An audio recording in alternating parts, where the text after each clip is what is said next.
How is it that about 55 million in their own country spend their lives creating laws called the BEE Act and others to beg a minority to give to them what they stole from them? So I write this book to lament what type of people are we?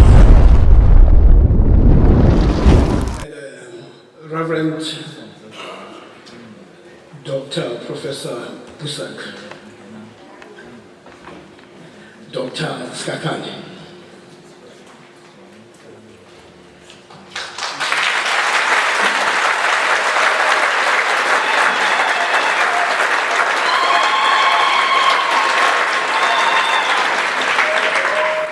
And may I call the pastor to do us the honors of seeking guidance to the Almighty.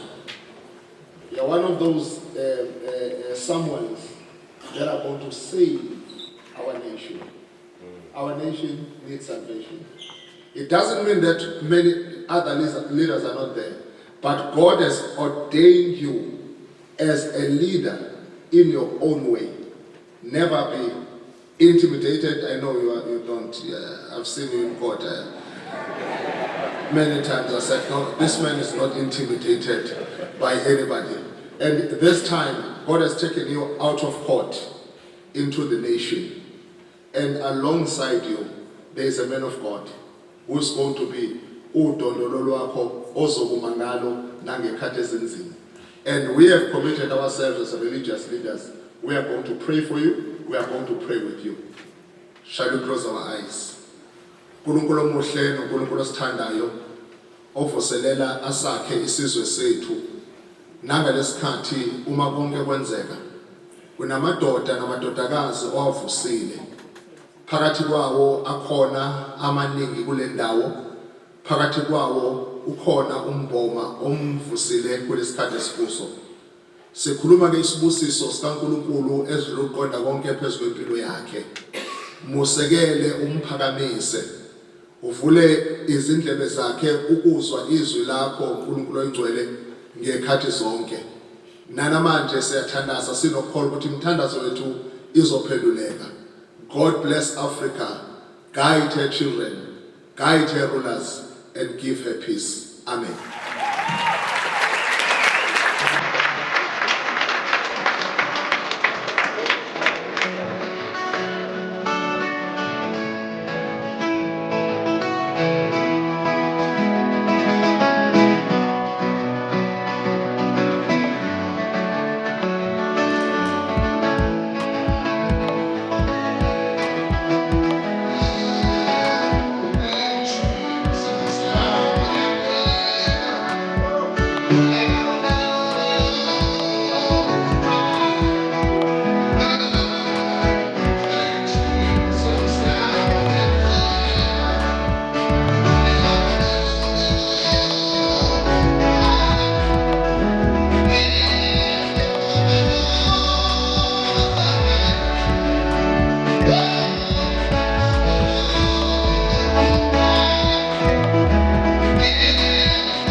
think it is also proper for me to acknowledge the presence of a number of people, even those who are not here but have promised to come.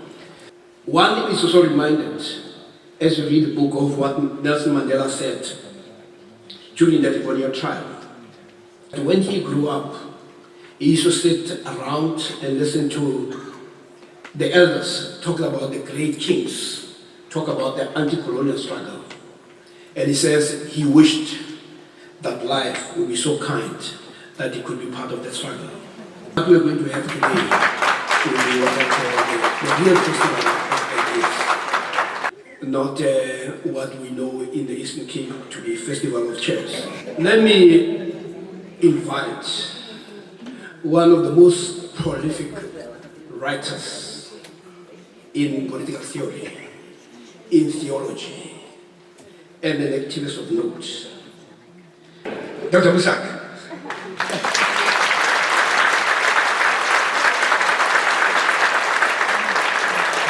Thank you so much, Professor Siepe, and thank you, ladies and gentlemen, to all our honored guests, brothers and sisters. It is a great privilege to be with you tonight. I also thank my friend and my brother, advocate now, Dr. Muzi Sikhakhane, for the privilege of not only asking me to write the foreword of this book, but to speak at its first launch in Johannesburg, and now tonight at the second launch. It's a wonderful honor to be associated with this excellent book, but also with the remarkable man who wrote it, whose Odyssey of Liberation had become the journey of a whole generation toward freedom. Please allow me to remind you of the first lines of what I said in that first launch about this book.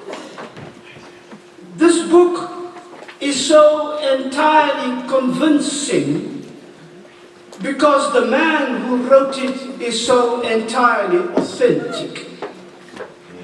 His love for the law is deep, but his love for justice is deeper. His love for constitutionality is deep, but his love for the truth is deeper. His love for his people is deep. His love for his God is deeper.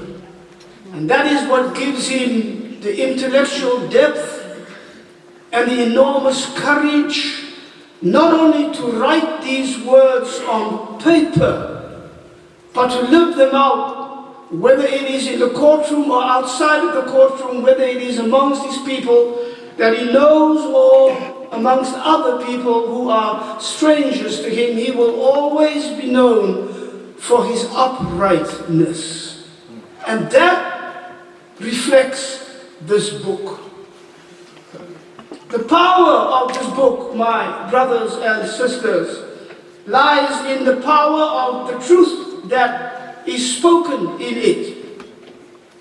To the powerful as well as to the disempowered, to those swaddled in the cotton wool of privilege, and to those left behind, languishing among the thorns and the thistles of abandonment, and to the dust of social death.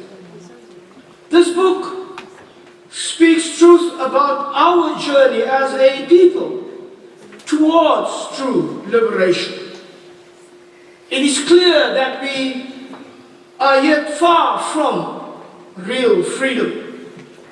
It speaks about the dangers of a fake freedom, of the illusions of freedom, as it speaks about the seductions of a manufactured freedom, always in tandem with the seductions of the manipulations and abuse of power.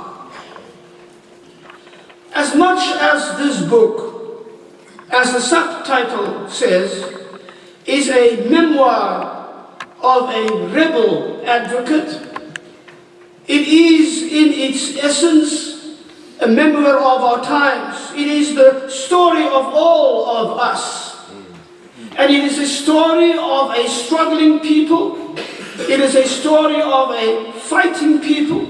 It is a story of a disillusioned people. It is a story of a disappointed people, but although we are all that, we remain the children of revolutionary hope. For this book reminds us that even though today our country is in the grip of deadly convulsions, there was a time when we knew that we were in a struggle, and we knew what we were fighting for, and we knew what kind of country we wanted to be. There was a time in South Africa when faith communities and educational institutions, universities and high schools, lecturers and students, workers and the unemployed, people from all walks of life, across the artificial barriers of skin color and race and class and culture and religion and language came together, united in action against what we recognized was evil. We were the children of a restless revolutionary hope. We saw the world of apartheid through the eyes of those who suffered most, and we rose up in resistance. Our protest was relentless. We stood up and we gave witness to God's love, justice and compassion, and we gave account of the hope that was anchored in our faith. There was a time when we faced tear gas and dogs and guns. We were imprisoned, beaten and tortured. We lived lives of self-sacrifice. We were purposeful. We felt the pain of our people and we shared their dreams of freedom. Through their eyes we saw visions of justice and equity. We were not content with an unjust world. We knew we were a people not meant for repression, for oppression, for tyranny and destruction. Our protests were a demand for freedom and justice. They were never a form of begging. But that was before the days of euphoria and illusion. Before we told ourselves that a negotiated settlement signified the coming of the reign of God. That was before we decided that faithfulness to our people's sacrifices was standing in the way of the profitable deals that we could make with the old white apartheid capitalist class. That was before we deserted the cause of justice to cavort in the treasure temples of Mammon, before we turned God's house of prayer into a den of thieves. That has now all caught up with us, and we have to face the truth about ourselves. We are a people severely diminished by politics without principles, leadership without vision, policies without commitment. Hence we are haunted by failure and shame day after day. We are drowning in corruption and lies and cover-ups. We are plagued by deceit and confounded by subterfuge. Our disastrous choices in economic policies have deepened the generational impoverishment of our people, while quadrupling the profits of our billionaire class who have abrogated to themselves the right to run our country as if it is their personal fiefdom, keeping us in the world the most unequal society today.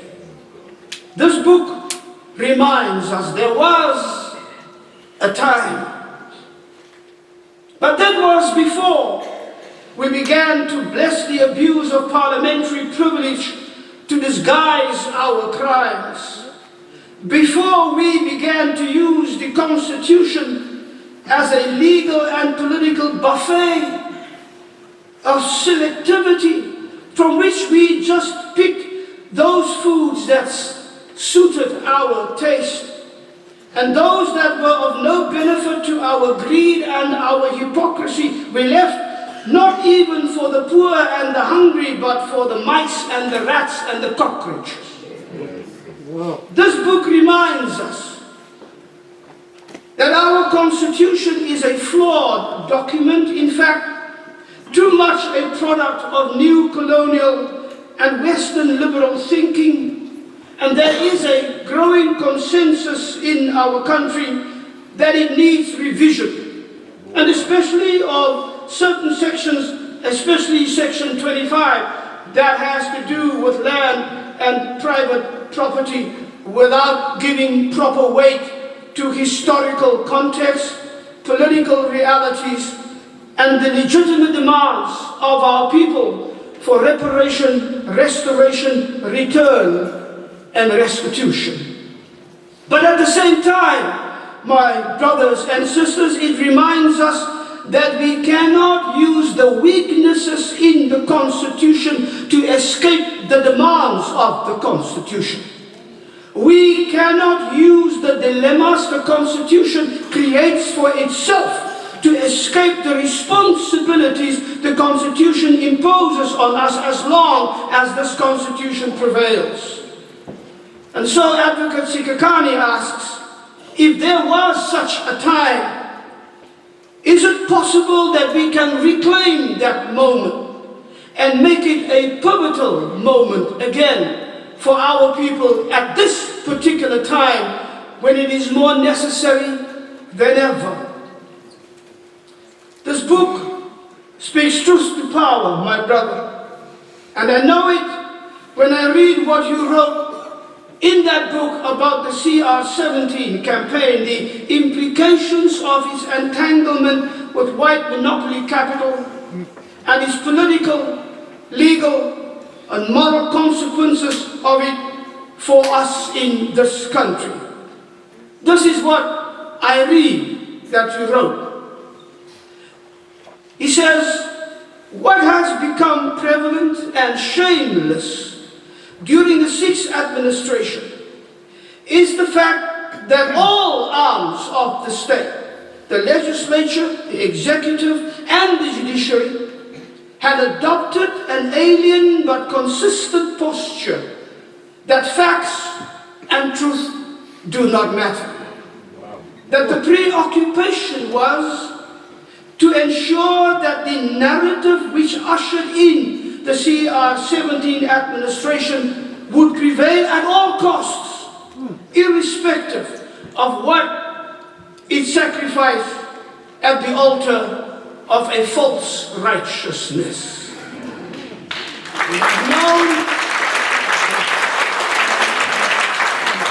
We have known this for some time, of course, but just how true this is, and underlined by this book, it has become painfully clear in the last few months as Mr. Ramaphosa's government of national unity stumbles from one scandal to another, one political pitfall to another, one strategic blunder to another, one cover-up to another, a veritable cascade of irresponsibility, unaccountability, and moral decay. But this should have been clear from the very beginning if only we could open our eyes as we watched how Mr. Ramaphosa presented a wholly fabricated political new dawn after what he called the 9 dark years. And he mentioned that in order to reassure his new liberal, capitalist, elite backers and masters here in South Africa and in the West.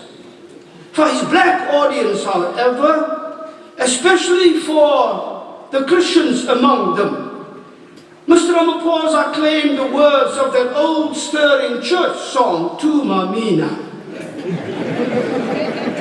That song is based on the words of the prophet Isaiah in chapter 6, verse 8. God asked the prophet, whom shall I send? Yes, who shall go for us? And then the prophet answers, here am I, Lord, send me. Now the president references the secular, jazzified version of my brother Hugh Mezikela. But he knew better. And as a struggle theologian, I was offended then and I am offended still. Mr. Ramaphosa knows very well the origins of that song and why it resonates so deeply and so powerfully with the vast Christian masses as a church song as well as a struggle song, as so many of our struggle songs indeed come from our hymn books and our Christian spirituality. That is a song we sang as a reminder of our prophetic calling at a time when we needed divine encouragement and inspiration. Mr. Ramaphosa knows what we meant.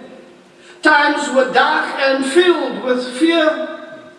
We were facing the most brutal regime, implementing a policy rightly and frighteningly designated a crime against humanity. They controlled the most efficient and best equipped military on the continent of Africa. Their police were vicious, unleashing violence at every turn, massacring our people, not caring about women or children. The security apparatus was merciless, kidnapping and torturing with the experts like Dr. Death Voter Basson and Colonel Lothar Neatling experimenting on our bodies with their chemical weapons. The informers infiltrated our meetings, our marches and our churches, recorded our sermons and speeches, sold out our people for a measly few rands, although the rewards for the regime was priceless. During the 1980s, with no less than 2 declared states of emergency, the police and army ran rampant, turning our streets into battlegrounds, our schoolyards into theaters of war, and our churches into besieged sanctuaries. Releasing all of apartheid's hatred of black people on our black bodies, gleefully leaving puddles of blood on the soil of our motherland to mingle with the blood of our ancestors who stood up against imperialism, colonialism, land theft, and genocide. In this context, we sang Zenina, and we also sang Tuma Mina, send me, Jesus, send me, Lord. Even though the enemy is strong and merciless, even though the darkness is fearsome, even though we were sometimes afraid because we did not know what tomorrow holds, send me, Lord. Let me not look for someone else to carry this burden. Let me not wait for another to step into the struggle on my behalf. Tuma Mina, send me, Lord. Send me, Jesus. In appropriating that song for his own political agenda, Mr. Ramaphosa dispossesses the poor and the oppressed masses of their divine inspiration, claiming it for the rich and the powerful. But in doing that, he distances himself from the struggle also. The man standing in Parliament that day, quoting these words, was not a symbol of the struggle.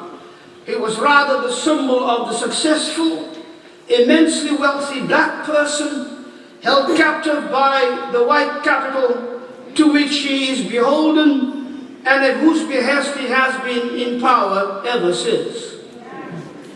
The dancing in Parliament that day was not the jubilation of the coming of justice. It was the celebrating of self-aggrandizement, of self-satisfaction, and a victory not of the people, but of one political faction over another. It was dancing for mammon, or, as Advocate Sikhakhane puts it, sacrificing before the altar of a false righteousness. This book speaks truth to power as it does to the disempowered. And so we must be honest with ourselves. We are a fractured, re-racialized, disjointed people.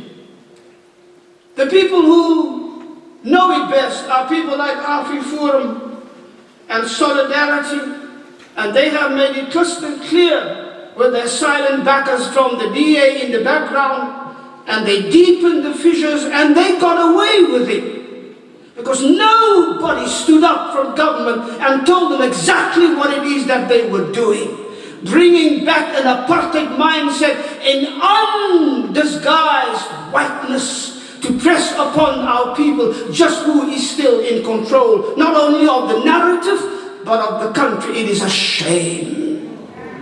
And this government of national unity is not about unity. It is about what remains in whose hands, from our land to our minerals to our oceans and what is in and under them, from the Reserve Bank and the mines and the ownership of production to the minds of our children. We must not pretend that our politics is the politics of integrity, honesty, courage, fortitude, and virtue that we know we once did have. We are now quite mired in what political scientist and activist Dr. Vijay Prashad has named the politics of decadence. Political decadence, he says, is the politics of a ruling class caught in the habit of rule. It cannot perceive of itself as not having power. When that happens and they are out of power or they lose power, it seeks reasons for its loss of power in everything external, unable to do self-reflection, self-critique, self-correction, let alone renewal, even if the state of its decay is vividly displayed in every decision they take. The politics of decadence has no vision for itself, or for the country, or for the world. It has no compelling narrative that can capture the imagination or the energy of the people, or inspire confidence in itself among the people, because it has no imagination or creativity left. It serves no purpose except self-preservation through corruption and a blind pursuit of the establishment and the status quo. It always reacts violently and in the downward spirals of self-absorption. It cannot stand critique of any kind. And those who claim their right to fight for inclusion or justice or dignity or equity are marginalized, vilified, and even destroyed because they are the voices of descent. I believe that this is also correctly and precisely describing the situation in what is today called the post-democratic West. All the pretense about so-called democracy and the so-called rule of law is gone now. All their inherent fascism is exposed in their complicity with Israel's genocide and their authoritarian response to their own people's solidarity with Palestine. Prashad's definition is also precisely describing South Africa's coalition government. I call this GNU a monstrosity, not just because of the unwieldy, ideologically wholly incompatible and horrifically costly cabinet, the deliberately manufactured unsustainability and incapacitating in some portfolios, and the poorly disguised infighting for positions of power and for public credibility is shameful. And so I will just say it again. This GNU is, in my view, a viper's nest of political contradictions held together by an unhealthy sense of entitlement, an unholy disdain for morality, and an insatiable hunger for power, driven by expediency and self-serving interest. And the sooner it comes to an end, the better it will be for our country.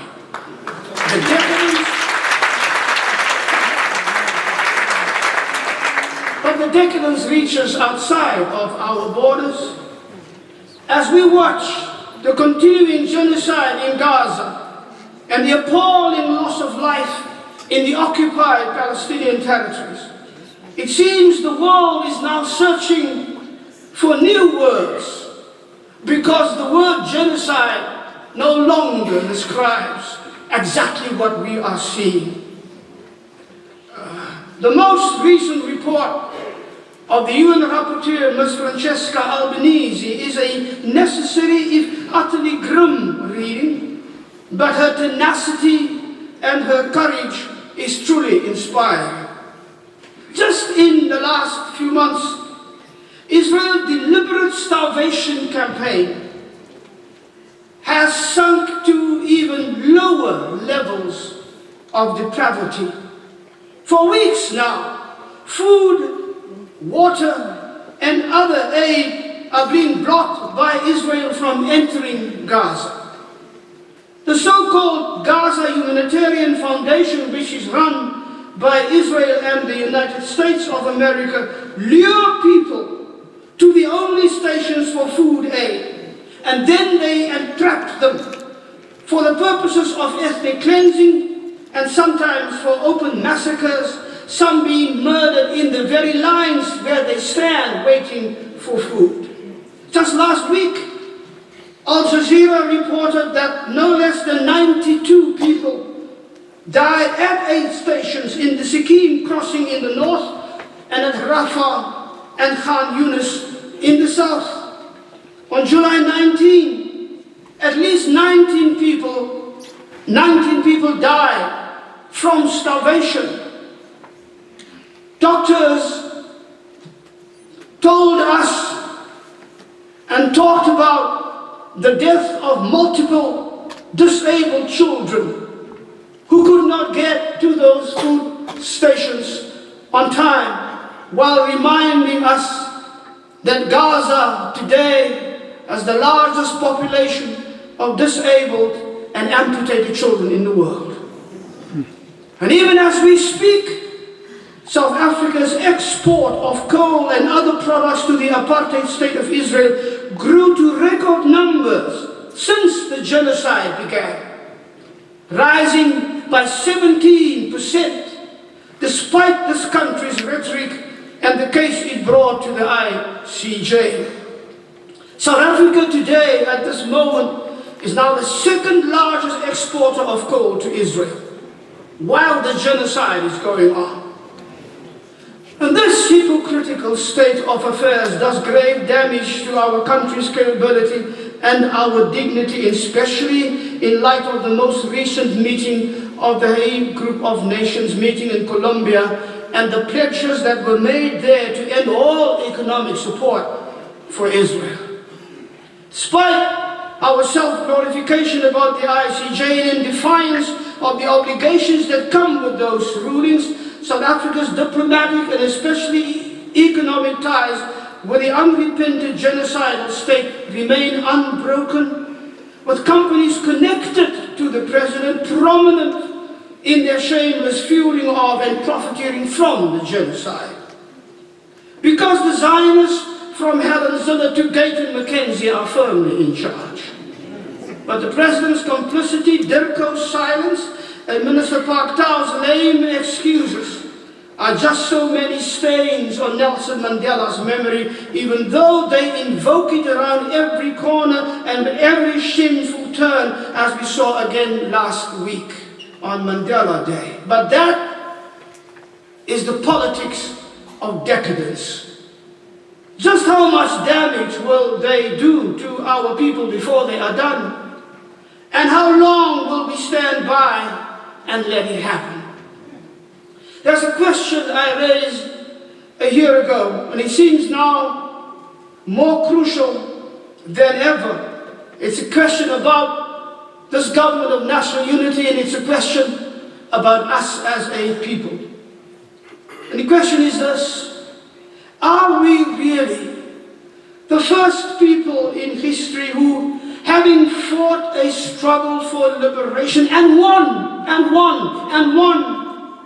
and are now turning around, begging our oppressors to rescue us from the failures of our own making, from the betrayal of our own people, and from the misrule of leaders of our own choosing?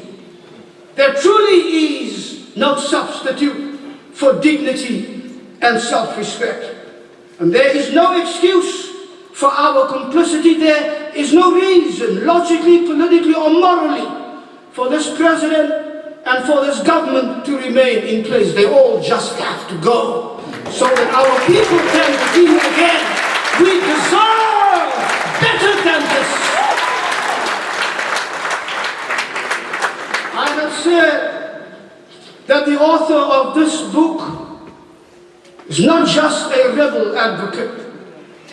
He represents a generation, all of us not just victims of suffering and betrayal, but above all, children of a revolutionary hope.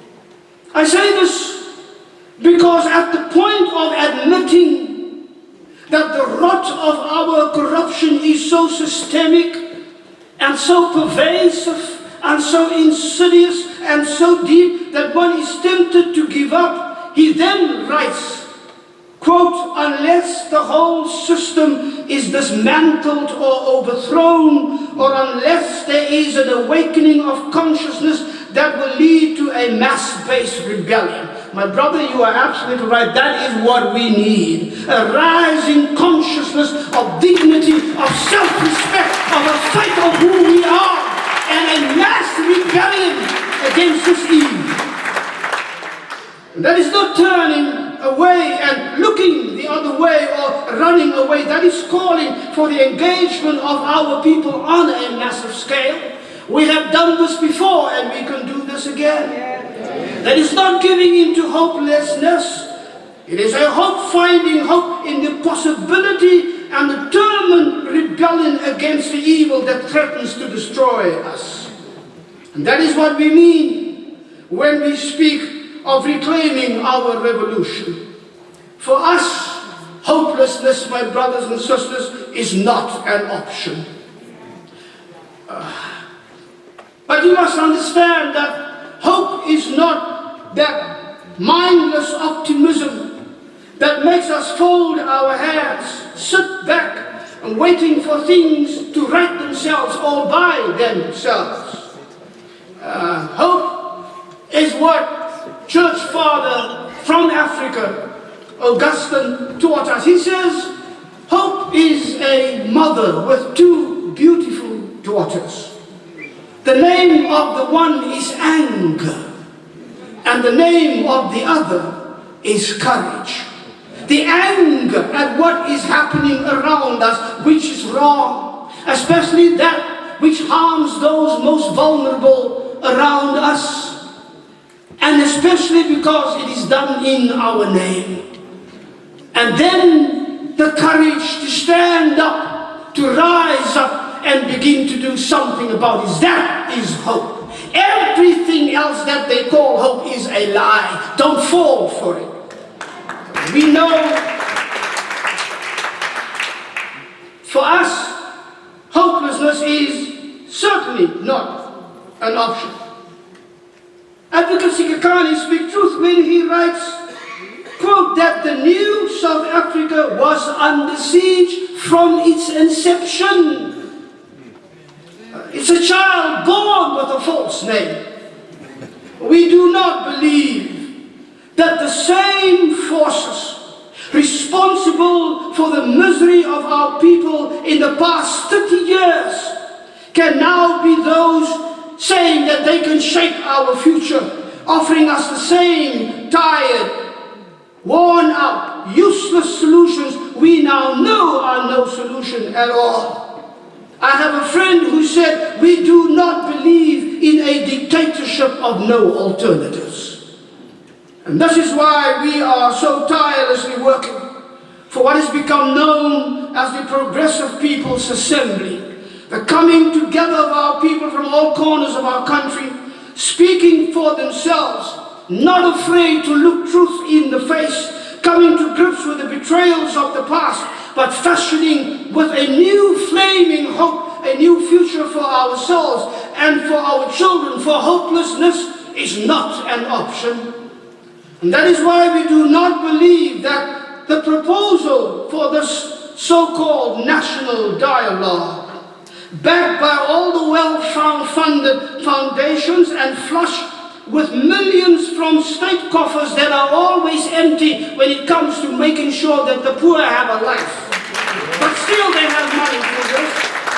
The same capitalist classes who gave us a democracy crippled from its very beginning and now rotten with corruption. They are not able to produce the alternative South Africa's people not only need, but that South Africa's people deserve. And we believe that that Progressive People's Assembly is that alternative. And we cling to that and we work for that because for us, hopelessness is not an option. We are sick and tired of the lies, of the obfuscation, of the irresponsibility, of the recklessness and the criminal abandon in high places committed by people in high places who simply refuse to be accountable to the people who actually entrusted them with power. We are no longer satisfied with selective indignation in Parliament, selective revelations in the media, selective justice in our courts, with one law for the rich, the favored and the powerful, and another law for the unfavored, the poor and the powerless. We claim the right to come together and work for something entirely different, no matter what they throw at us, because for us hopelessness is not an option. We are sick and tired of government as political theatre, of the appointment of wasteful and fruitless and useless judicial commissions that now have become the pretext for immunity and impunity and self-proclaimed exceptionalism. We know these are the normalized hallmarks of powerful forces deeply entrenched in the fabric of our society, and we have seen the aggression with which they demand and defend their power. But for us, hopelessness is not an option. What we have been seeing over the last few weeks is not just the foibles of politics, merely due to incompetence or carelessness, or the clamoring for credibility among political entities that have none. It is the exposure of agendas subservient to imperialist, new colonialist, new apartheid forces that do not have the well-being of our people in mind or at heart. In their arrogance, they deem themselves untouchable and therefore invincible. But for us, hopelessness is not an option. They have the power, but they have not the authority. They have the money, but they don't have the credibility. They may have the tools of propaganda, but they do not have the confidence of the people. They have a plan, but they do not have the vision. And so we will continue to come together. We will continue to work together until every voice is heard, until every yearning of the heart for justice is embraced, until every aspiration toward dignity is endorsed, until every longing for true freedom is validated, until every hope of liberation is made the undying, unifying cry of defiance, of courage, and of determination, because our people deserve it.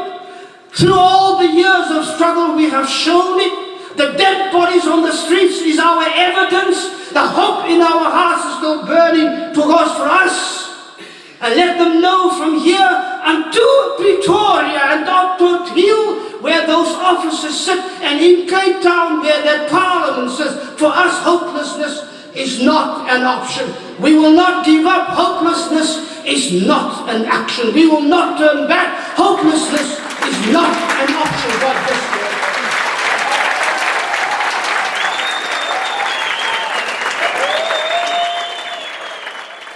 Dr. Allan Boesak.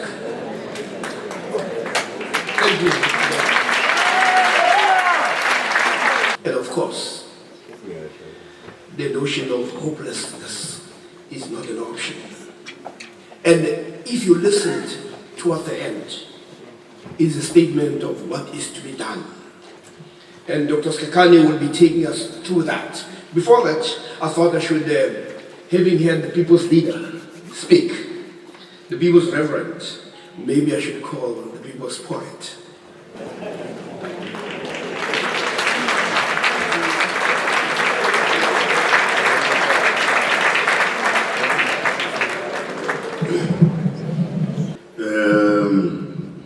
Advocate Sikhakhane, thank you very much. I'm not sure people who came before me were talking about protocol or protocols observed. I want to say something about my apologies about the traffic all the way to Durban. In 1983, at the launch of the UDF, Mitchell's Plain in Cape Town, I came before Dr. Allan Boesak. This evening, it's him and I come after him. And my poem was The Voice of Anger, 1983. The Voice of Anger. I'm not sure now my voice. There's something said by Professor Siepe now, that if you had that courage, listen among us in Khan, you face the might of the apartheid regime. In a sense, why are we cowards now? So it's up to you. Me, my role is very simple, just to motivate and do my recitation innocently. So. I wish the dead could rise. I wish the dead could rise and see for themselves what their sacrifices become. I wish Oliver Tambo, or Chasi Sulu, Nelson Mandela will turn quiet. Ela Simutswaledi, Raymond Mhlaba, Governor Mbeki, Andrew Mlangeni, Ahmed Katrada could rise and see what their sacrifices become. I wish Chris Ahani, Joe Kabi, Joli Makatini, Oscar Mpeta, Achikumete, Kenneth Kintrofula Luchiba, Dumagnoke could rise and see what their sacrifices become. I wish Albertina Sisulu, Amanda Kwadi, Betha Towa, Charlotte Matlake, Sister Bennett Ngube, Amina Katalia, Charlotte Matlake, Dorat Amara, Dorothea de Francis Bart, Florence Matomela, Florence Mutualedi could rise and see what their sacrifices become. I wish Professor Fatima Mir, Tunim Langeri, Helen Joseph, Lilian Ngoyi, Rahima Musa, Reverend Mtalikule Chavaku, Victoria Mtlenge, Nomzabu Matikizela Mandela could rise and see what their sacrifice has become. Zora Aswat, Ebanemu Tupeng, Solimotana Zodene Sobukwe, victims of apartheid era crimes, victims of atrocity, victims of cross-border raids, victims of massacres. I wish that they could rise and see what their sacrifice has become. I wish Chief Albert Yutuli, Chief Bambata Kamanza Zondi, Chief Makoma, Chief Makato, Chief Gungunyani, Manala, Nzusa, Hochimankulu, Hochisu Kukuni could rise and see what their sacrifice has become. Umhoputse Zero, Mumapeta Mohapi, Stephen Ibantu Biko, Imam Harun, Bishop Trevor Hudderston, Bishop to Bishop Pearson Odi, Mtlepi Sipundu, Mtuliga Shezi. I wish the dead could rise and see what their sacrifice has become. Ruth first blown by parcel bomb, Begimlangeri blown by parcel bomb, Sitelo Somo, blown by parcel bomb, Griffiths and Mtlenge, stabbed to death 52 times by Flap Plus operatives, Victoria Mtlenge, executed in cold blood, Dr. Fabian Ribeiro and Florence Ribeiro assassinated. I wish the dead could rise and see what their sacrifice has become. Moses Mapita, Eric Wala, JP Mans, Moses Kotani, I wish that they could rise and see what their sacrifice has become.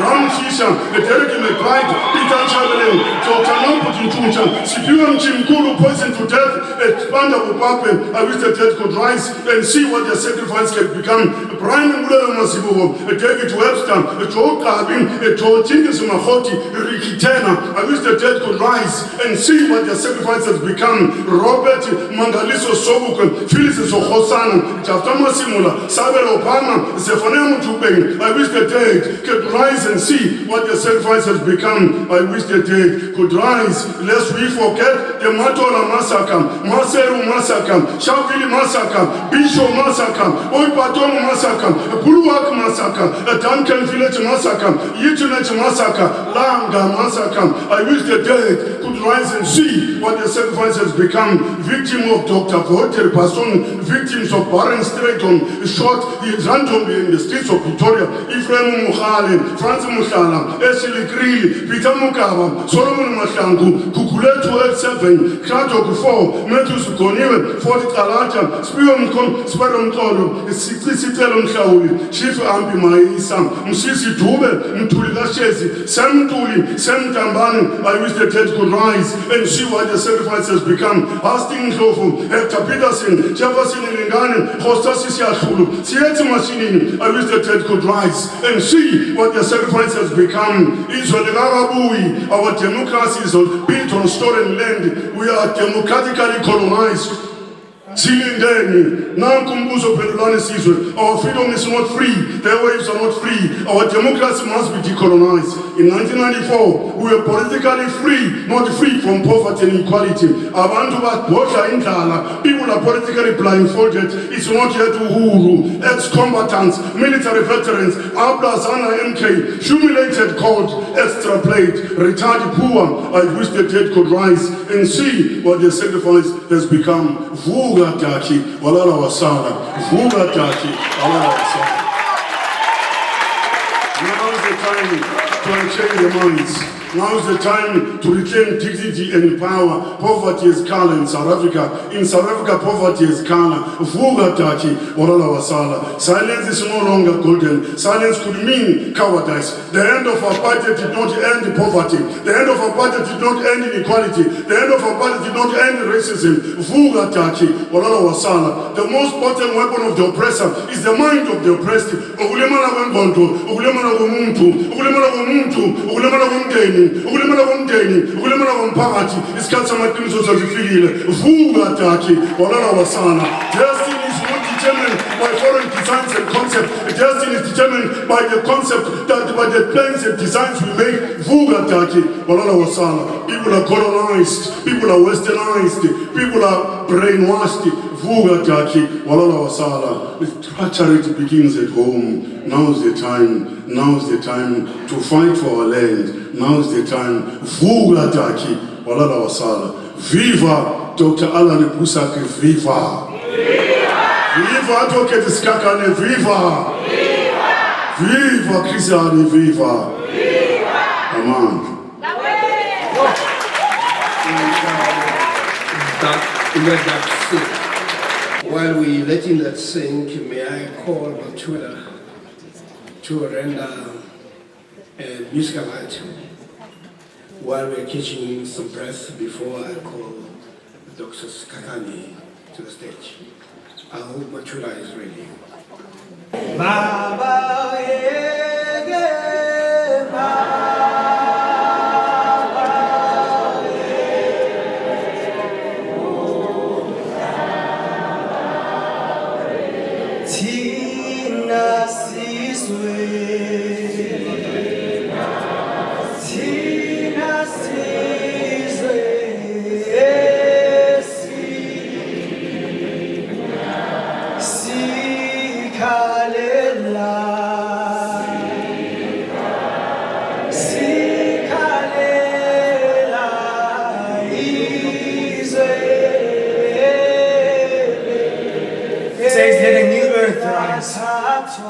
In another world,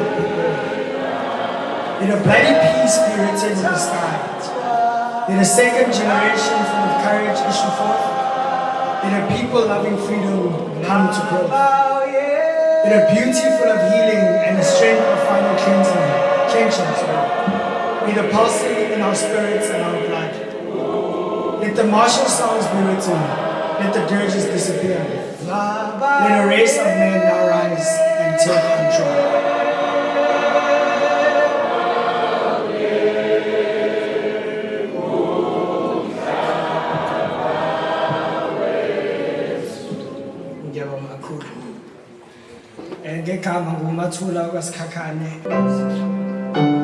When you get to a stage where you feel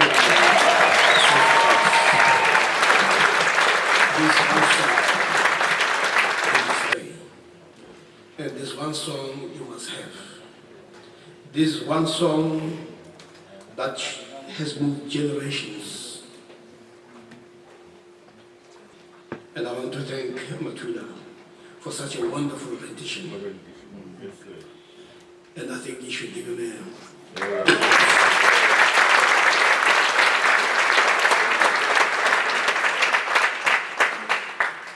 As we move, I would like to call Professor Shai, who had been working and walking with Dr. Sikhakhane to situate how the book and situate the book in our lifetime. Tonight is yet another historic evening. The Odyssey of Liberation, written by Sikhakhane SC, comes out at a time of deep disenchantment in our country.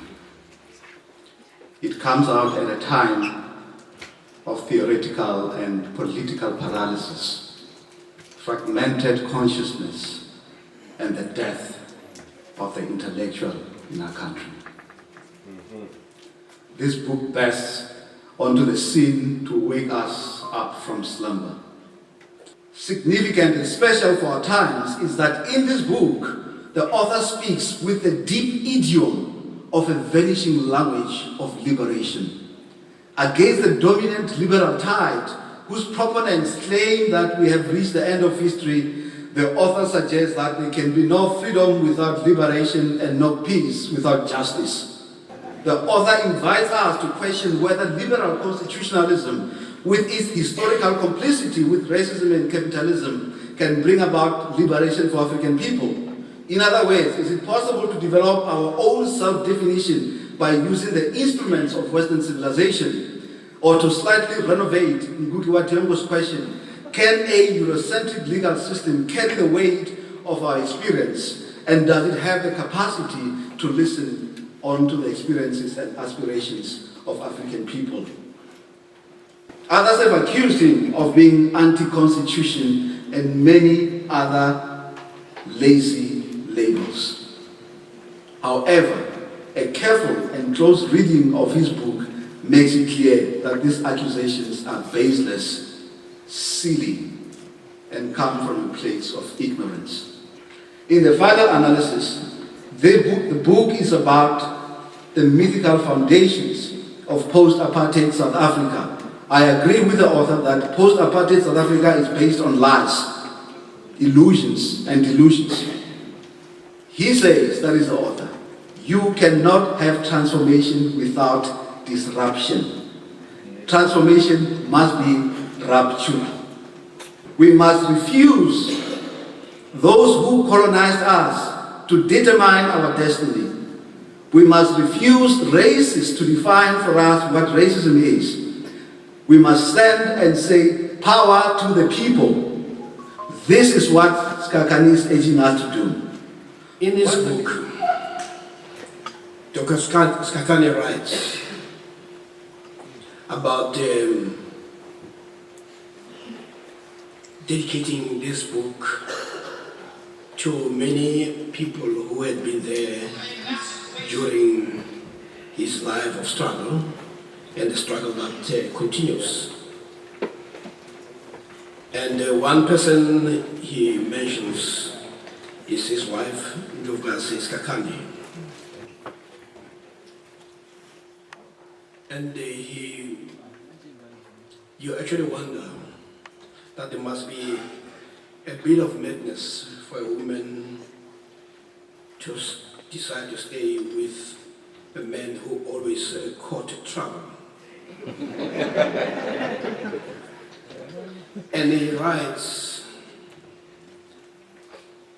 that she's of a quiet demeanor.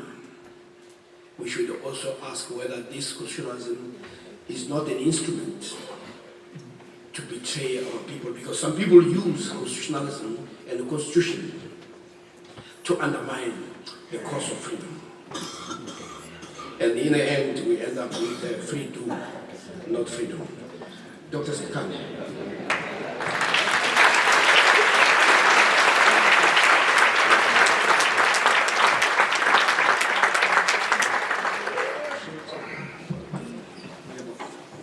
How many of you felt a little uncomfortable when Dr. Boesak was speaking? Please be honest.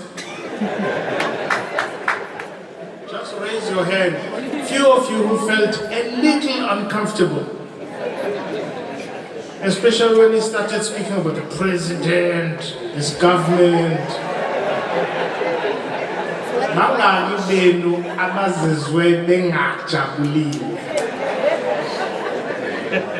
Right. Well, I'm very grateful, because it's very funny that people who struggled are very uncomfortable when it's exposed even now. And the reason you are uncomfortable is because you are comfortable. The reason you were uncomfortable, the reason you felt a bit of discomfort when he was speaking, it's because you are comfortable. It's because this new illusion called freedom is delivered to you. You live in a nice house, the toilet is no longer outside, it's inside. And you go to the township just to do shisanyama and come back to your comfort. The truth of the matter is that actually it doesn't matter how you deceive yourself. When you came here, you struggled with traffic because you are black. You struggled with traffic when you were coming here because things have not changed. And I've said before that this thing about voting every year, every 5 years, which is what you've become, voting cows, or just to vote. It's like abandabaka uchwalo chodile. Babtelo kambe nolusha every 5 years. Means every 5 years, but 2029, nizobe nithatha utshwala obudala obuchodile. Nibtelo kambe nolusha, niphake ngokhambo olusha. That's what we've been doing for the past 30 years. Ngijabula kakhulu ukuthi everybody is here. We had to do it here. People in Soweto are upset with me because a lot of people in Soweto think I'm from there. Because I grew up in both here and Soweto. And Soweto was my political home because you guys chased me away with 2 bullets in my body. So I'm coming to Soweto because it's truly my home. It's the only place I was an activist without being chased by the police or my own neighbors. So, ngithanda ukunibingelela nonke ngabanye mfundisi uDube ngiyabonga kakhulu umzwa wakhe ngicabanga ngisahambile. Dr Boesak, I'm very grateful you're here. I'm very grateful you agreed to write a foreword. It's very difficult to write a foreword when you are this type of man. And you write a foreword in a book written by a rebel. Someone who has no respect for boundaries at the level of ideas, and you don't know what kind of backlash you're going to get. And you could have had backlash, and I think you and me are still going to have a lot of backlash. But it's fine. I think it's better to get a backlash from your own people for telling them the truth. And so I'm very grateful to introduce this book to you because it's the word Odyssey. It's Greek elisho uhambo. In fact, in what this Zulengzoibala and translator iti inkambo, which means Odyssey. It's not uhambo. Uhambo is something else. Inkambo is the Odyssey, the journey. Much more in depth. Noguti, what are you writing for? Now, a book like this is not, you don't write it because you are a hero in the movie. No one writes a book like this. It took me a long time to decide to write because I think autobiographies are an arrogant piece of work. People write autobiographies in order to praise themselves and to be stars in the movie. And so I battled with writing a book, and how would we capture the lives of our people in the life of one person? And so, you will see that it takes the journey isuka eindabeni. Allan Boesak from my village, Nabos Isbami and every friend. Now, Wamashu, by the way, you will know when you read the book that Wamashu became our home as well. But we'll talk about that and other political parties later. But I write for a child who grows up in this place. Because I say in the beginning, when you grow up surrounded by mountains, those of you who grew up surrounded by mountains will know, sometimes it's a paradox. You know that the universe is broader, but somehow you think the world ends where the mountains meet the sky. Sometime, once a month, people from urban areas come in and out and probably bring some understanding to you of the vastness of the world. And that on its own creates a mind that lives in a small world. And most of us who are successful, if we are, think we are successful because we were hardworking. It's a myth. You didn't succeed because you were hardworking. I grew up in a small place at Mangwane. When you grow up in that place, the only way you will know that you didn't succeed because you were clever. You may have succeeded because of your luck. But like every little child, I did consider going to the mines, radio cassette. So we all had some misdirection about what our ambitions would be. And you are just lucky if your mother, when you raised the issue, and you perished the thought. And so this book, I tried to write subjects that people have written about, which is what exactly happens to a black mind? What sustains slavery? How is it that about 55 million in their own country spend their lives creating laws called the BEE Act and others to beg a minority to give to them what they stole from them? What type of people live in a country where there are 55 million and they live in squalor, in the townships, they live where it's far from everything else, and they still like the idea? What type of human being lives in squalor and poverty and slavery and still likes it? And so I write this book to lament, what type of people are we? Do we save? Do we pray the right God? Did we banish him? And you will see in the end that I talk about a madman who tells others that God is dead. Because you would think in South Africa that's what it is. We've been praying the wrong God. We are prepared to sacrifice our children and their generation at the altar of 30 pieces of silver. And so we meet at a precarious time, Dr. Boesak. We meet at a precarious time where cowardice is a new virtue. We meet at a time when the very people who live in poverty and squalor are uncomfortable with truth.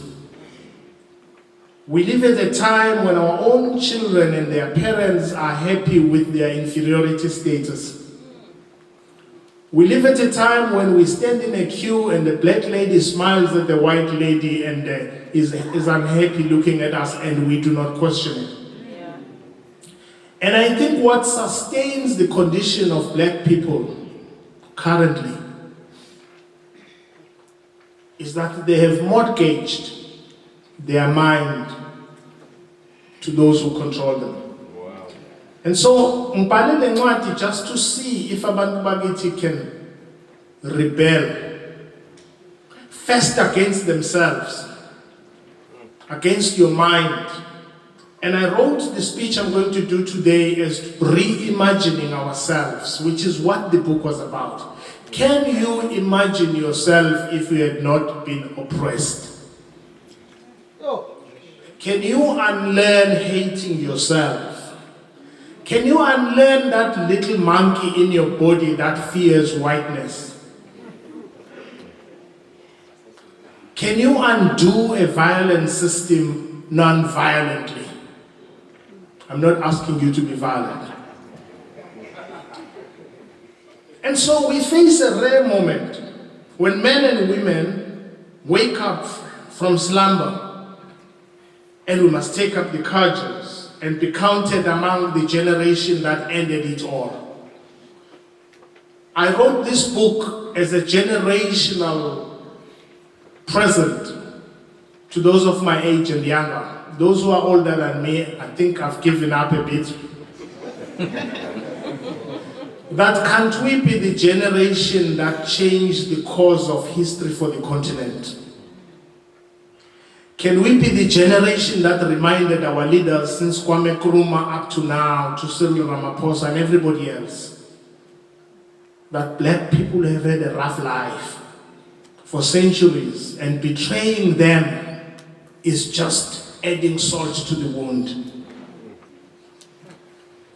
Prof. Shai reminds us, he doesn't want to be called Prof, but I insist, reminds us of the state of Abureria.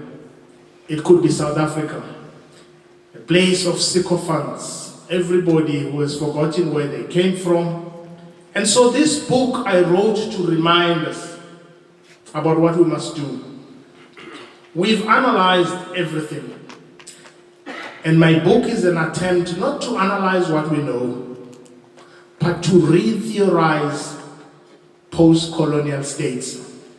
Can we reimagine ourselves? If you closed your eyes once more and reimagine a different you, a person who did not betray others, a person who cared about those that are poor around them, and a person who cared about leaving behind a legacy of people who are free. And that's why I start the book with an old prayer that was, I think every Catholic knows this prayer, which says, Lord, make me an instrument of peace, of your peace. Where there is hatred, let me see love. Where there is injury, pardon. Where there is doubt, faith. Where there is despair, hope. Where there is darkness, light. And where there is sadness, joy. Now, if all of us internalize this, as I say in the book, we would not kill one another. We've never raised a finger against those who oppressed us, but we've killed thousands of those who share the skin color with us. And all of that is because of what I decry in the book as self-hate, internalized, imposed on us through colonial education. Ingakho ngithi moyifunda uzofika ekugcineni incwadi ngizama ukubuza umbuzo lula nje. Kungani singazithandi? Where does that come from? And I say in the book, we are people who were spiritually castrated, removed from our gods, removed from our forms of prayer, removed from the soil with which we share this color. Praying the wrong God, sometimes I thought. And our own God must be lonely wherever he is or she is. Because for years, my other name, by the way, is Frederick. And I was baptized, and my sisters are here, can attest to this, baptized at this, named at the doorstep of the church. Because a person with a name, an African name, can't go to heaven, we were told.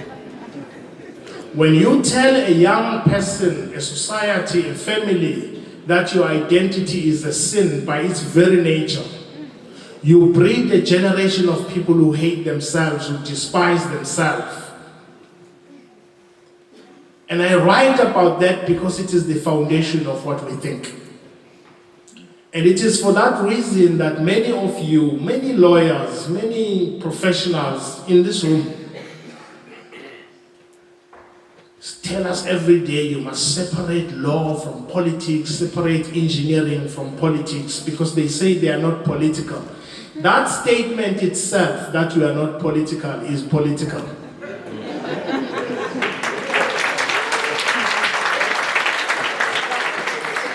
You were taught and you've internalized to accept your inferior status. Our leaders themselves, who have no backbone, no morals, no moral rectitude, do that because they have no love for themselves and those who look like them.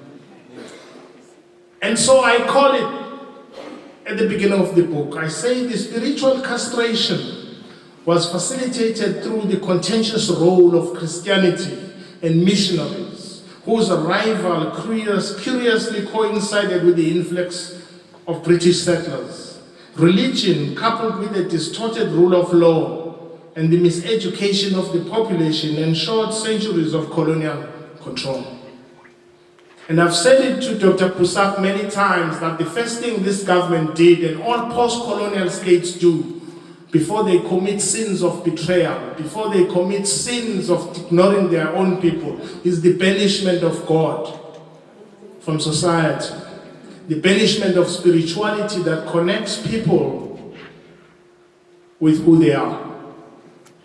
And once you've controlled people's spiritual death, you control their minds, you control what they think, you control what they like, you control what they hate.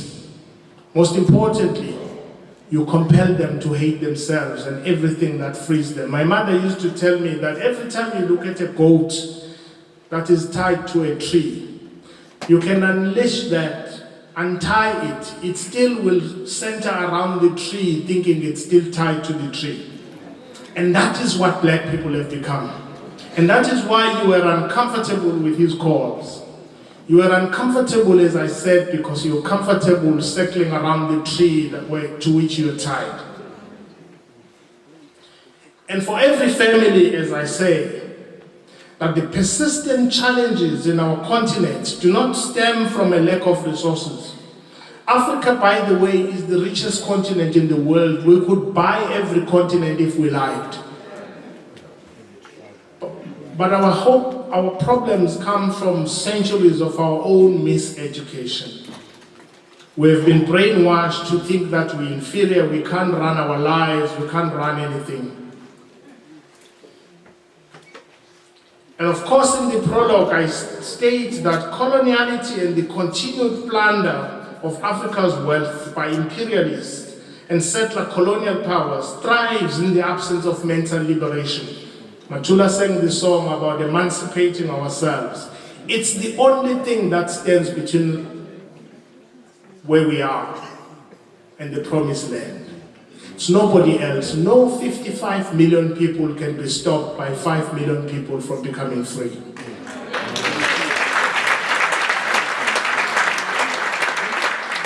It is the fear of white power that was instilled in your mind, in your brain, in your spirit that makes you enjoy your inferior status.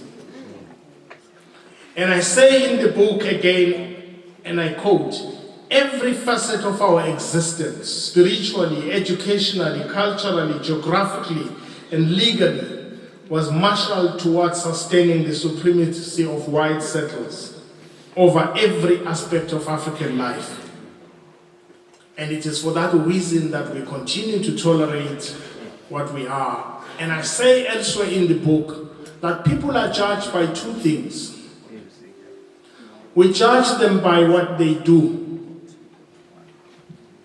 But most importantly, we judge people by what they tolerate. It means your tolerance of the suffering of others simply because you are at the table with the master. And you're not even at the table, by the way. You're squatting next to the table.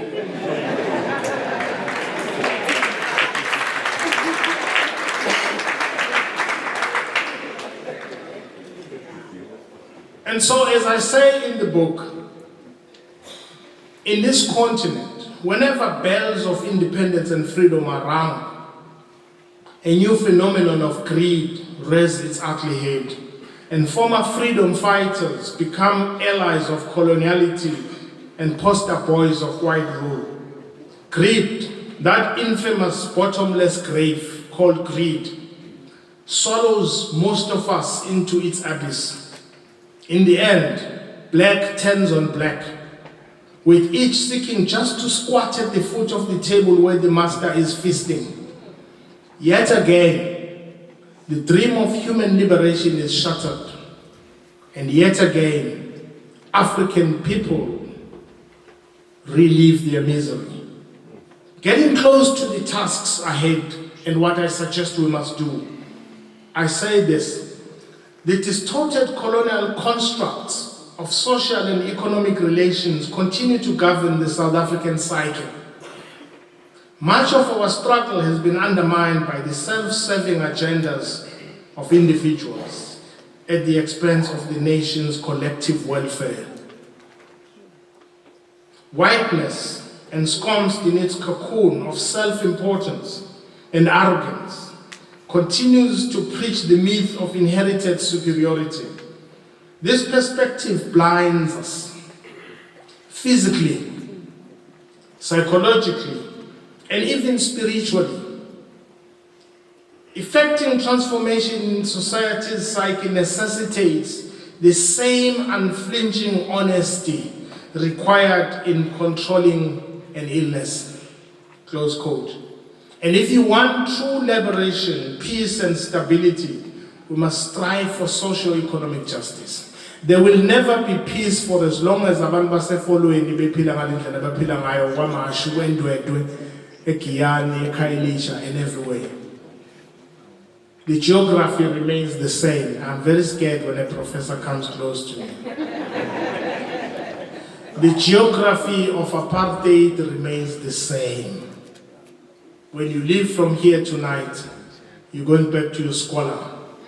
You're going back to gossip about how irrational Dr. Boesak was for reminding you that you've betrayed your own people.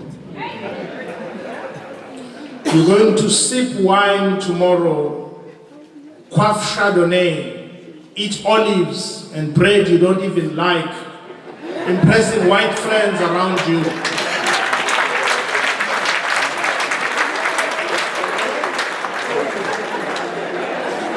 And all of this is done at the expense of your own people. And so we write this book. I write this book personally, not because I wanted to stir unnecessary upheaval, but because we must have a generation that stops this. I'm asking for a generation that is prepared not to tolerate black suffering.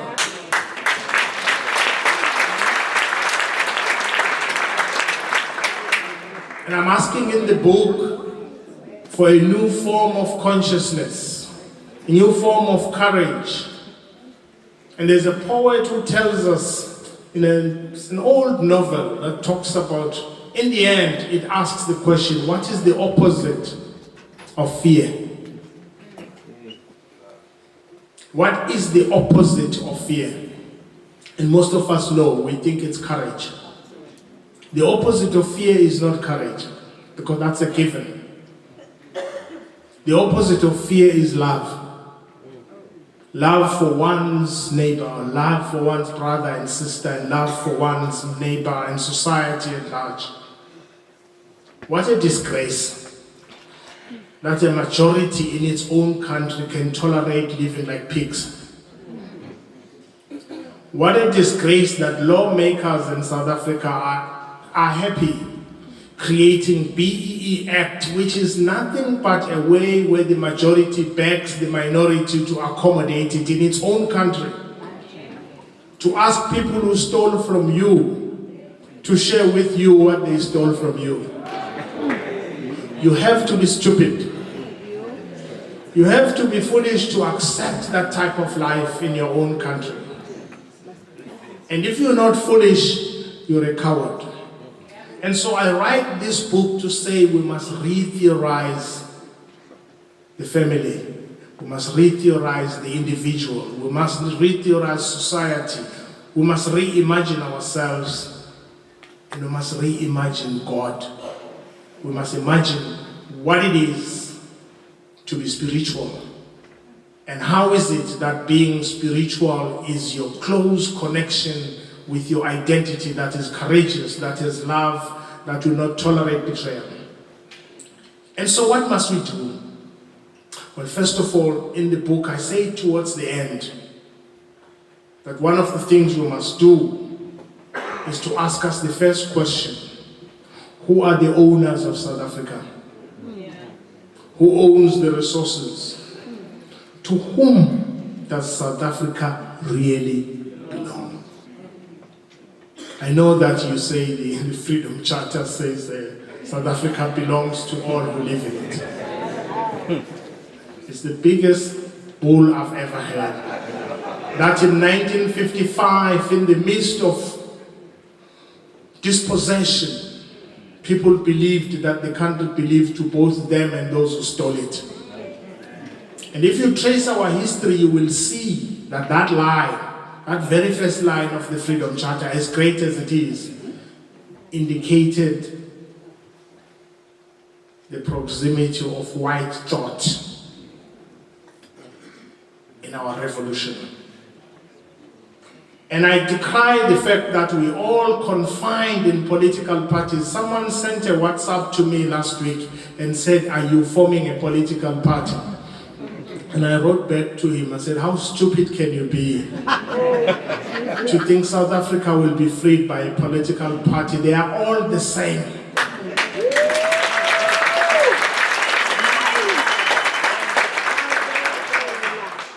I didn't say they are wrong. So please don't go and tell your leader I said they are wrong. They are the same victims like you and me, part of a web, caught up in a spider web they do not understand. Waiting for every 5 years to free their people. It's impossible. You can never live in a system that you did not design. And I say elsewhere in the book that black people, most of us have gone to the shops and with kids, haven't we? And every time you go to the shops, they create a table for your kids with crayons. And the South African situation is the same. We are like those little kids with a chart. You can choose which color you want, but you can't change the frame.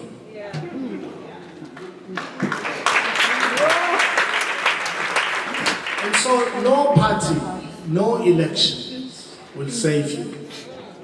What will save us is a complete rejection of the abyss we are in. And I don't want you to go and say I said a complete rejection of the ANC or the EFF. No, I grew up in the ANC, but I realize what it has become. I realize what every party has become, part of the world that does not understand what it's in. And I say elsewhere in the book that sometimes we are like people who are caught up in a dam. If you ask the fish and told it that it's in water, it would be surprised. And that's us. We caught up in a dam, a dirty pool in which dirty water is cycled. And we are unable to get out. And so this book for me is a call for my generation. I'm happy Duma you're here. I'm happy Babu Duma you're here, because I don't want anyone to misquote me.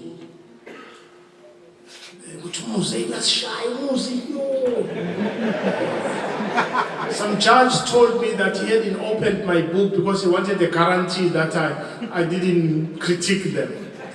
And I said to him, Judge, you are a repository of public power. Everyone who is in the three branches of government, provincially, the legislature and the executive, and the three branches of government, you do not own that power, even if you're a judge. And so when you do not own the power, you must let the people who gave you the power critique you. You shouldn't be ashamed of it. You are not God. You are just a servant of the people. And I have asked in this book that we re-evaluate a lot of things. Isn't there a thing that affect our people? First, how we think. Two, how we are schooled. Thirdly, how we restructure society. I've called it what you would call a revolutionary reconstruction of the state. It means we must create the state whose purpose is the upliftment of the people that were downtrodden. Is the writing of a constitution whose preamble is not the obfuscation that I'm asking you to read when you have spare time at home. Read the preamble of our constitution. It says, we the people mindful of the injustices of the past. What injustices? The constitution is so scared of white people, it doesn't mention apartheid once.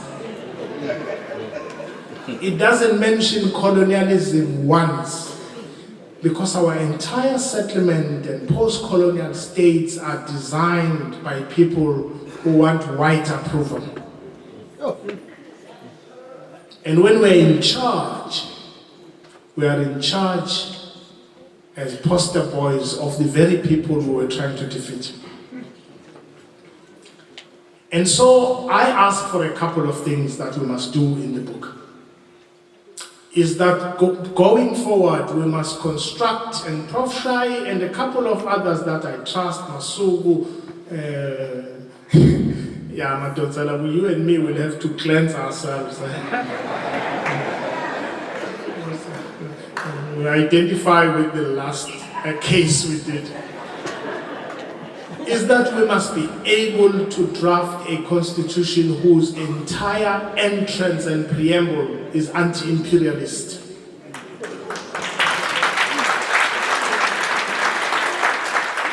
There is nothing wrong with acknowledging in the Constitution that abantu abamnyama were enslaved, and that we are an imperialist, anti-imperialist, anti-colonialist country.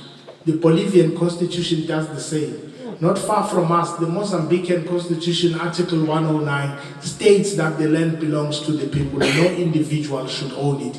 No one should own what we found on earth.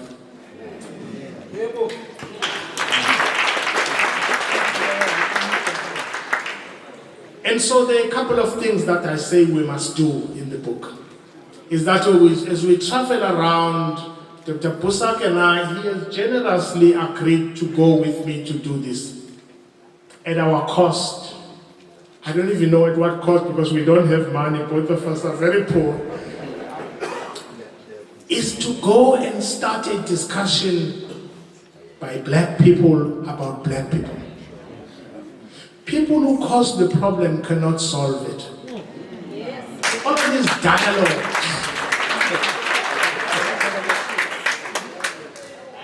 All of these dialogues are not going to work because they are an illusion of a solution. And first of all, I say in the book, we must bring God back in society.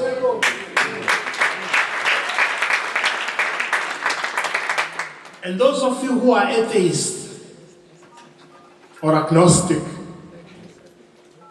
you're not outside the fold. The universe is complex. The God is what gives you hope, the most powerful force that you serve, whatever it is. We must re-invite that spiritual anchoring. We must anchor our state in transformative ideological vision. We must rethink the Constitution. We must rethink the philosophy that runs us. Because our post-apartheid South Africa is a stillborn. Most of you here, most of us, I could live at my house and be comfortable. Most of us are comfortable, and because we're comfortable, we're uncomfortable with the critique of the status quo.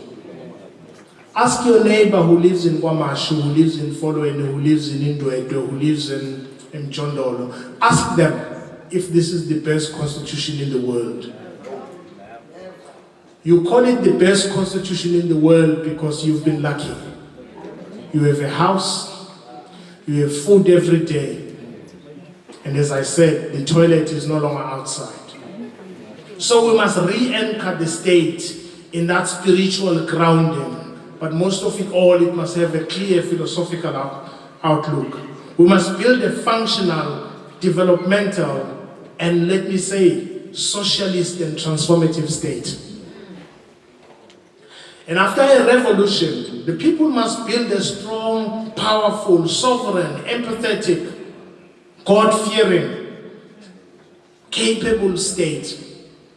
We must restore the legitimacy of the state.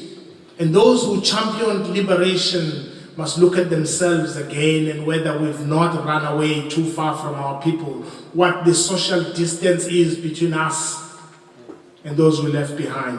And if you want an example of the war, of the situation, watch any war movie. You will see that most of us are like those soldiers who leave the others wounded and dying, and instead of carrying them, we move ahead. And our people that are poor, our schools that are dilapidated, and our teachers and our nurses, and people who linger around the township and ask you for 2 rand, they look like a statistic to you. But it's a rebuilding of a generation that is cursed, that will give birth to another generation that is cursed, that will live in Kwamashu at the back room for the rest of their lives. And so we must restore the state. We must deepen direct and participatory democracy. Don't hate me for this, Ntombeni. I think we must do away with these 9 provinces that we have, because they are a layer of bureaucracy and waste of money that we do. Leadership requires those committed to freeing others, for justice and equality. And we must be rooted in those liberatory values. We need to create what I call is a liberatory constitution, whose premise is to reverse everything else that those who suffered faced. If that constitution does not do that, a lot of my colleagues, they are here, they disagree with me on this. They say, Muzi, the problem is not the constitution. You know, it's the ANC that is corrupt, and they usually twang when they say this. Well, think about it. Those lawyers who are here, I want to challenge you, because a lot of my colleagues say this thing, that there's nothing wrong with Section 25. Imagine somebody taking your house, and when they must return it, they say, I'll accommodate you in the house, but if you do want it, you must go to court. What the state of things is at the moment is that if Africans want their land, so say the lawyers who like the constitution, they must litigate. I don't know, Masubu and others, the senior counsel, they know how much they charge per day. So our people must pay 75,000 rand a day to get their land.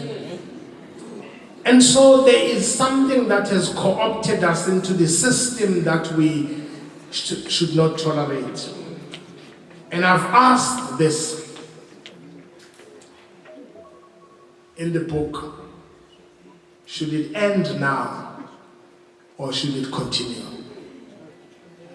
And I'm writing this book not for those of you who are comfortable. You can continue to squat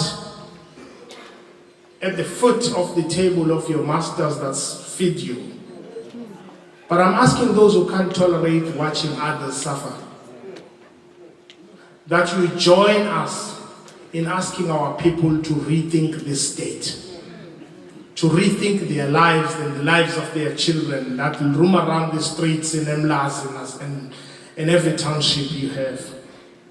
And the philosophy at the heart of what we do must be the philosophy that I talk about in the book, which is the ability for self-love, self-reflection, and the ability to take our children forward. What will you do tonight if your child asks you, what did you do? And so there's a generation of us that must be brave enough to tell people the truth. Yeah. Not because we're perfect, but because we want to create a government, a state that is responsive to people. I keep saying this, give black people a break. It's been 500 centuries of torture. And the reason you are tolerating it is because you've become numb. The reason you're philosophizing about it, rationalizing it, justifying it, explaining your success simply on the basis that you work hard. You don't. You are as lazy as they come. You're lucky. And so I'm asking us in the book that, as I say in the end, as I close, I say in the book that there was a time in the Bible, the 40 years of wilderness, the biblical Moses story of 40 years in wilderness. And I put that example in the book, not because I'm trying to be religious, but because the Bible has many stories, whether you believe them or not, parables that teach us about life philosophically. And I use that to say we exactly where the Israelites were. It's been 40 years, maybe 30 years. And of course they were lucky. From this, I think the Israelites were lucky there was Joshua.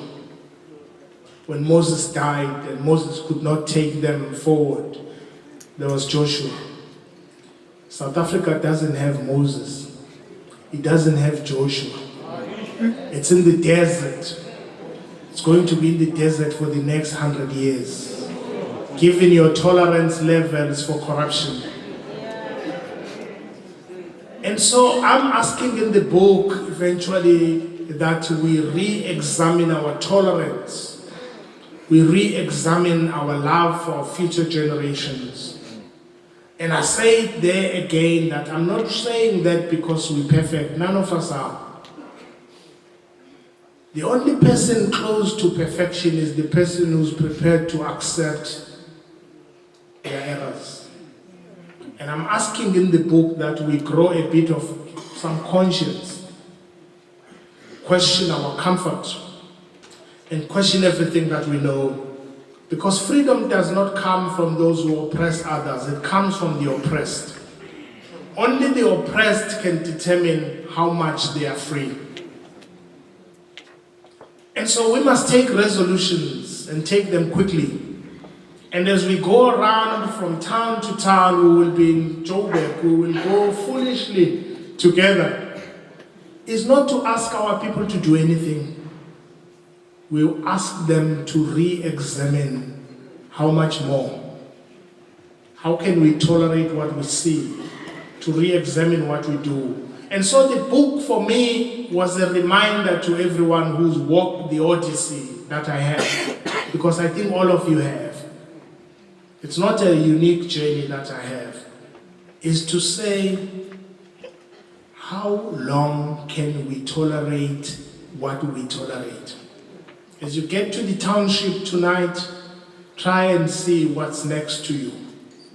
And as you leave the streets, look who's begging. Look who's asking for bread. And so I am asking in the book that we re-theorize the state, create a safe state, a state in which education is free and decolonial, a space in which health facilities are available to our people, a space in which we have colleges, nursing colleges, teachers' colleges, vocational colleges for our people to live a dignified life. The current situation now looks like a joke to you. The security cluster, the police, well, we are in the right province for this.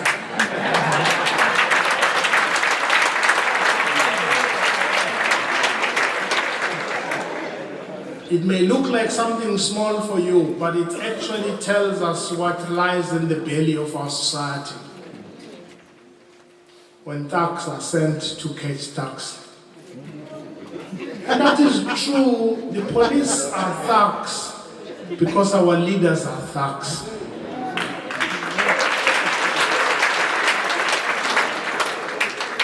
And if we tolerate a president or a minister or an MP that is a thug, a thief, stays with cash in their houses and we tolerate it, we have reached a point. We've reached a point where society is irredeemable because of what we tolerate. And I ask again, as I close, Prof, I bravely ask this, or foolishly, that it is time we do what Mandela told us. The day this situation of our people is intolerable, we must do to those in power what we did to those who were in power.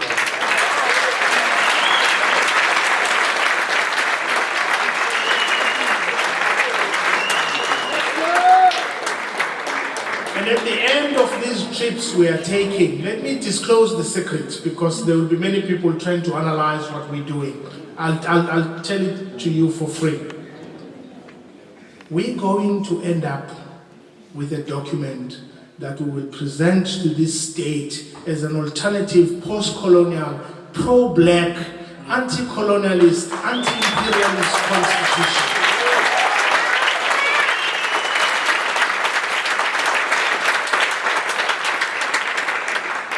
We're going to ask at some point, and that's why I'm telling you this for free. Those of you who are sent from state security who are here, you don't have to park my phone.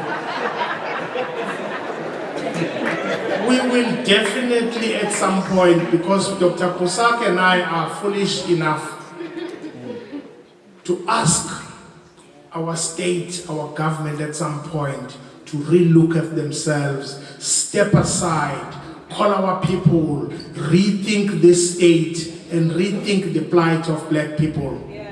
Otherwise, generations will curse us. And so, yes, if you were sent by the state security to this meeting, don't bug me. We would like at some point the government of the day to go. You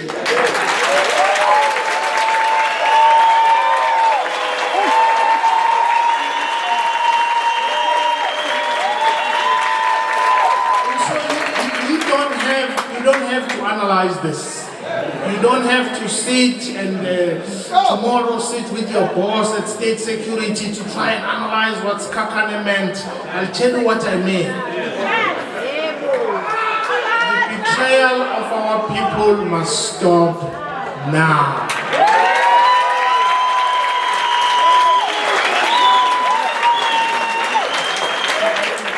And I think and there are many great leaders I know in the ANC, in the EFF. Tuma is my brother, is one of them. My young brothers, all of them. And the reason I can call them to a meeting where I'm talking rubbish like this is because I trust them.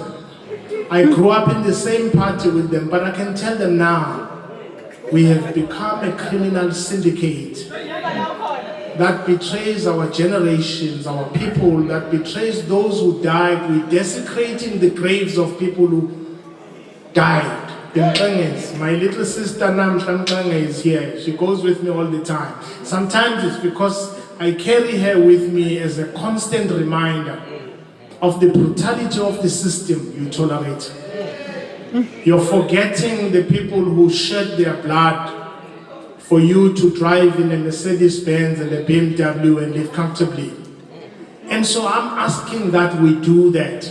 And in the end, as I say, this book I wrote not as a book about myself, but as my last testament about what needs to be done. And what needs to be done is that a government of traitors, of thieves, of those who betray our people at some point, if we succeed, is to call them to stand down and rethink and have our conscience back. And I will tell you for free, that is what, I'm not misquoting you, that we will call for this government at some point to rethink how we've betrayed our people. I'm very grateful that you all came here. I'm very grateful that we were prepared to listen to this. And if there's one thing to go with, forget what I said about government now, I was joking,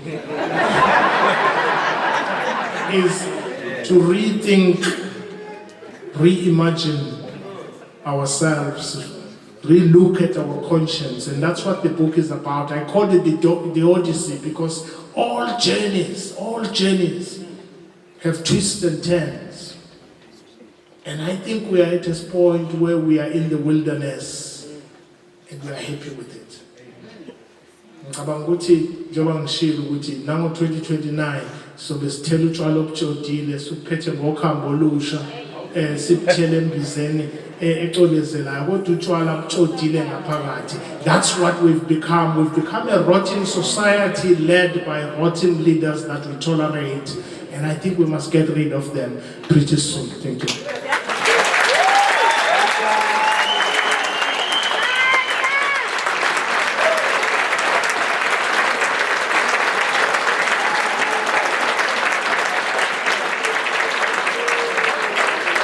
We are in the midst of greatness. And I also want to join you to say one thing. He says that you are going to be judged by what you do. You're going to be judged by what you're willing to tolerate. But you're also going to be judged by who you associate yourself with. So, associating with Dr. Sikhakhane and Dr. Boesak is a dangerous game.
Now we're moving towards the end and to dealing with the last installment. I did promise that today will be a festival of ideas, and without a waste of time, I would like to invite Professor Mtose, the Vice Chancellor and Principal of the University of Zululand. And her presence here has more to do with the two gentlemen. Like I did indicate that you are going to be judged by who you choose to associate with. And we also know that some people have been found guilty by association. So I do not know whether Professor Mtose is guilty by association or just happily collided with these two gentlemen. Professor Mtose.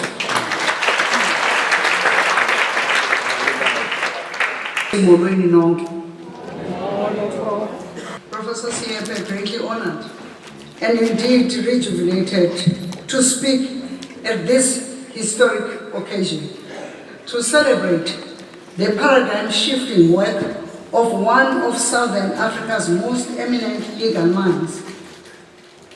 For a senior counsel who has risen through the legal and justice fraternity to step out of and confront the system that produced him is nothing short of a quantum leap in critical consciousness.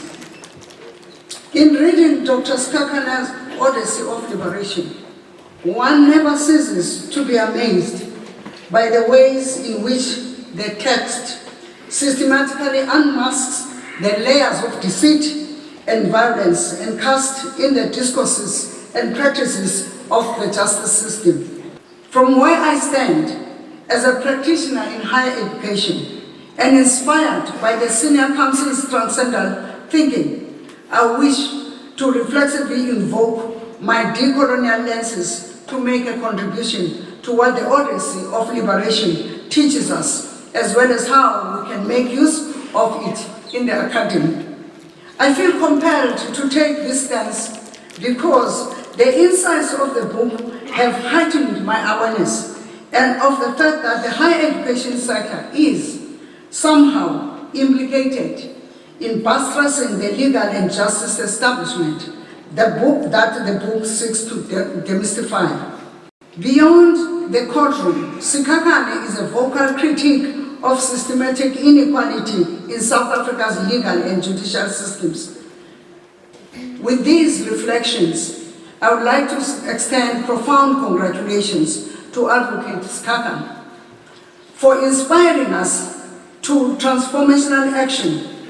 Let there be more of such cutting publications. God bless you. So you can see that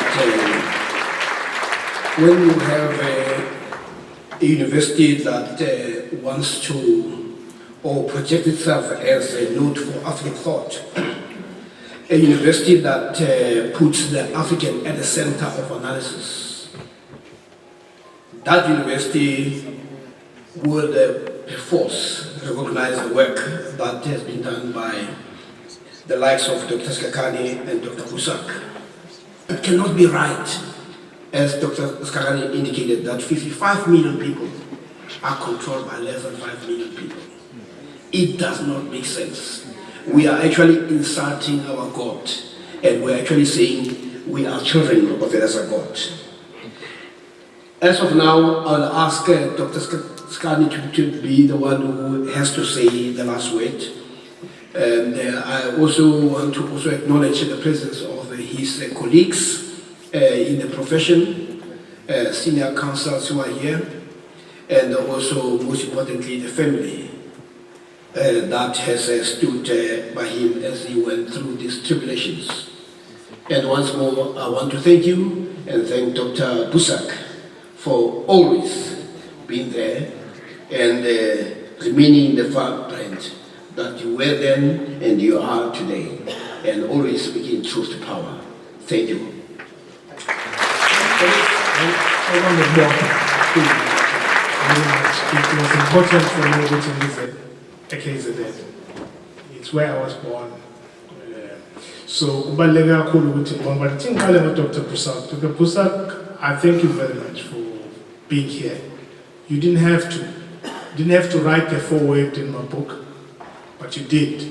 And so I want to thank you for being here and for risking your reputation to write a foreword in my book.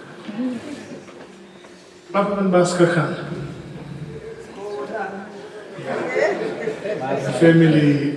So ngiyabonga kakhulu mfundisi ukuthi ukwazi ukungihlonipha izolo. Ngisho njalo nje ukuthi if we all understood that each one of us are an extension of God's hand to reach others. And so ngiyabonga kakhulu. Duma is my leader, but he's also my light. Yeah, ngiyakwazi ukumfonela mangizwe better ngithi why manje uthatha microphone?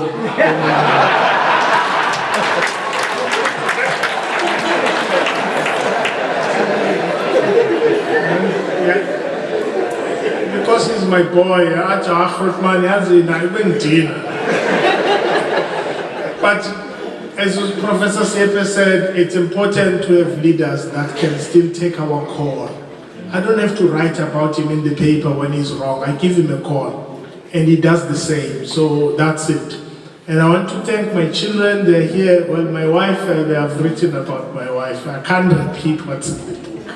My office, Pendula, Nabomanini are here, and everybody who made this happen, is here. Kids, my family are okay. Now, Wonkumuntu. Nabantu bakwaMashu, abazi ukuthi abantu bakwaMashu shielded my mother when she couldn't build a house anyway. Kwajiki kwaMashu, abantu bakwaMashu bakhona na. Soweto is my home, and everybody. There are other friends of mine here, and I'll mention you other friends because they've already disclosed that you're here. And Brian and others who traveled from Joburg, Bezana, ngithanda ukubonga kakhulu. I just want to say thank you. and it was difficult to write a book. It was 800 pages, and then Professor Shai looked at it at 800. South Africans can't even read 20 pages. So thank you to Shai and his lovely wife and others, Abashana Bam and Bonu Church, and his lovely wife. Please, Suguma Church, you criticize my church. And I was ordinary judge to stand up. This is a former colleague and now a judge and a wonderful colleague of mine and his lovely wife. So,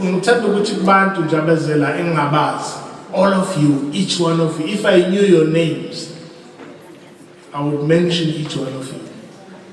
But it's ordinary people. When I was struggling with criticism, my sisters told me that actually, don't focus much on a minority that has a voice. When you have millions of people that God sends to love you. Ordinary people that don't have a voice.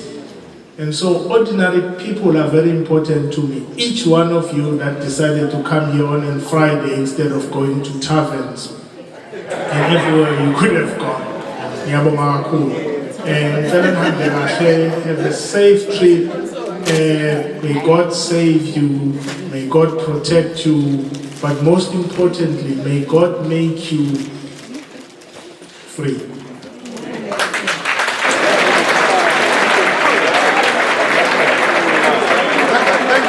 I think for me, this was the greatest revival I've ever had in many years in South Africa. For us, as members of the community, as members of the ANC in particular, to get the true version of who we are and how we can turn things around. You know, the big question I was asking Dr. Allan Boesak tonight is when the truths have been spoken like this, what will happen next? I don't know what's going to happen next, but I know that the revolution is coming. We are very grateful of Umboma for even being used by God to turn things around. I believe this is going to give us a new journey and the restoration of our country. Thank you so much for this. Thank you. Life, the way we should address issues, challenging issues. It doesn't make some complex issues. For you to change the life of the people, it does not mean necessary for you to become political or join any political party. But as individual, black person, you need to participate in changing the life of ordinary citizens. We mention the issues that there are people that have been neglected, the poorest of the poor, those who are staying in the townships, in the informal settlement. Those are the people that are now neglected by some of the elites. Because you mentioned about that, it's not that we are privileged, but we are lucky to be where we are, to have these material things that we are having. But those material things, it doesn't mean that we work hard on it, but it's just because we're lucky to have an exposure, we're lucky to have maybe the parents that are affluent, the families that they can afford basic things. But those who were not lucky enough, we should not neglect them. They are the ones who are very important in our life. We are what we are because of the struggle of the people that have fought for us to be where we are.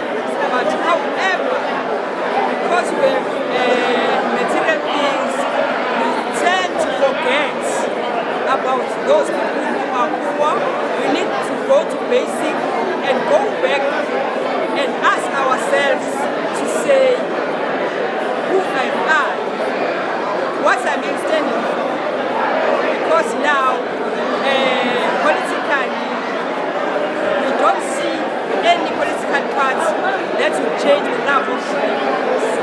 We have political parties for 30 years, in democracy for 30 years, but we still have people who go to bed without food.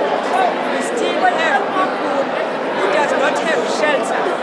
And also it's also important to make us to be aware that the constitution that we are having is not in favor of the poor.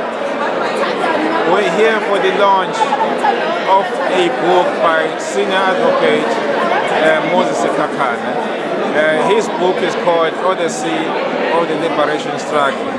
This comes at a very right time when in South Africa it seems to me we are so confused of not knowing exactly what we fought for. And in that context, do we have what we have now, really what we are looking for? It would seem that there are a number of issues, very many problems that really compound our liberation, our present-day South Africa. A number of people out of jobs, so much crime, so much corruption, actually nothing went. And the lot of black people, the majority has not changed. Now, therefore, the books helps us to then sit down, take a break, and then say, what's wrong? Where did we go wrong?